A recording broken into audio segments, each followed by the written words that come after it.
ఈ మధ్యకాలం కొంచెం ఈ షాపింగ్ మాల్స్ దగ్గర కర్నూలు రోడ్లో అన్ని చోట్ల కూడా నెల్లూరు బస్ స్టాండ్ ఏరియాలో ఏమవుతుందంటే ఈ షాపుల ముందు వెహికల్స్ బాగా పెట్టేసి వెళ్ళిపోతూ ఉన్నారు.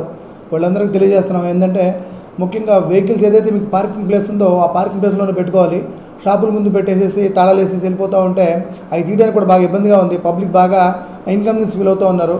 అందువల్ల ఇలా కానీ మళ్ళీ కానీ జరిగితే 100% ఆ కార్లు సీజ్ చేసి తగు చర్యలు తీసుకోవడం అని చెప్పేసి తెలియజేస్తూ ఉన్నాం.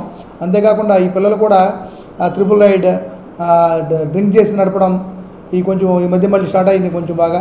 అందువల్ల ప్రతి ఒక్క పేరెంట్స్ కూడా గమనించండి. మీ పిల్లలు బాగా హెవీ స్పీడ్ వెహికల్స్ కొనించడం జరిగింది. మీ అందరికీ చాలామంది పిల్లలు కొనించడం జరిగింది. ఏదైతే ఉన్నారో ఈ పిల్లలు ఒక్కళ్ళే కాకుండా ఇద్దరు ముగ్గురు ఎక్కించుకోవడం, నెంబర్ ప్లేట్లు మనిషి వెనక్కి పంపించడం, అదేవిధంగా నెంబర్ లేకుండా కనిపించకుండా తిరగడం, హై స్పీడ్ స్కిడ్ కొట్టడం చేస్తూ ఉన్నారు. వీళ్ళందరికీ దొరికితే 100% కేసులు కడతామండి.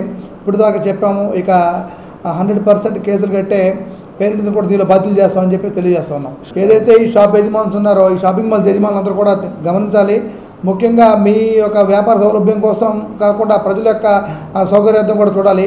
మీకైతే ఏదైతే పార్కింగ్ ప్లేసులు ఉన్నాయో ఆ పార్కింగ్ ప్లేసులోనే వాహనాలు పెట్టుకోవాలి.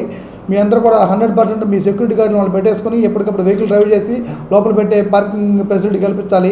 అంతేగా అలా కాకుండా రోడ్డు మీద పెట్టి వెళ్తే మాత్రం వాళ్ళ మీద యాక్షన్ తీసుకుంటాం. షాపుల వారి మీద కూడా యాక్షన్ తీసుకుంటాం అని చెప్పి తెలియజేస్తాం.